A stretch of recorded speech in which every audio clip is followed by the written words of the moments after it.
My mom took it hard. It was just something we had to live with. I mean, that's what victims do. They just try to live their life, but there's something missing, you know. I know that my dad was murdered with a shot right between the eyes of like a .22 rifle. So these kids were just hell-bent for causing problems. Back in '94, the summer of '94, they came down from Boston as runaways, really. They basically had no money to get back home. Their first thing was to, hey, you know, let's rob somebody, and they went ahead and picked a house out with an elderly gentleman. They went and broke in, and the elderly gentleman challenged them, actually. And that's when Floyd's co-defendant pulled the trigger, and a gun he was carrying that he was actually asked not to carry by both of the other two, both Floyd and his other co-defendant.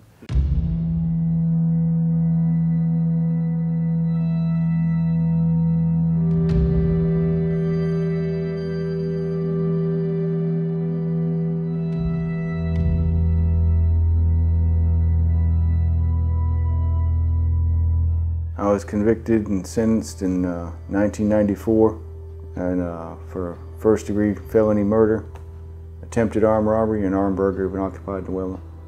And I was being young, you know, I didn't really understand the trouble we were in for several months, really. Even at that point, I didn't think I would get life, but I knew I was going to spend a lot of years in prison. I asked the judge just to go ahead and give me the death penalty. That way it would just get it over with. And then she sentenced me to 2 natural lives and 30 years.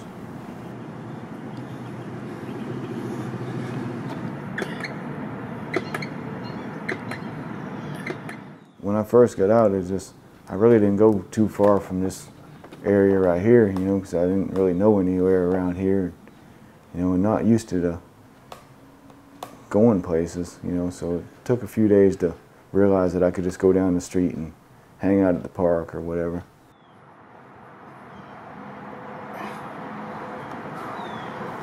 You know, I wake up sometimes in the middle of the night and, you know, still can't believe that I'm out.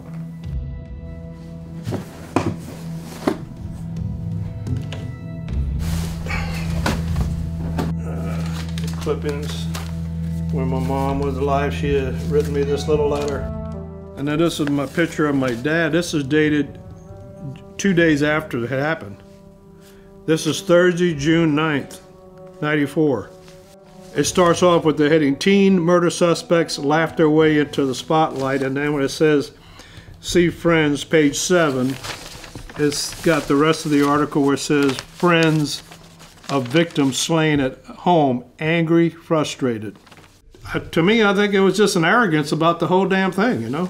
They could give two shits, you know? It's like, and that's why I tell you, I don't have no sympathy for him. And there's LaFountain's face.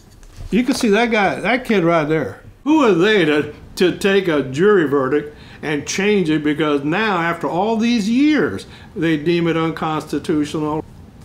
That's the frustration. It really is. Commit murder and then go free down the road. That's crazy.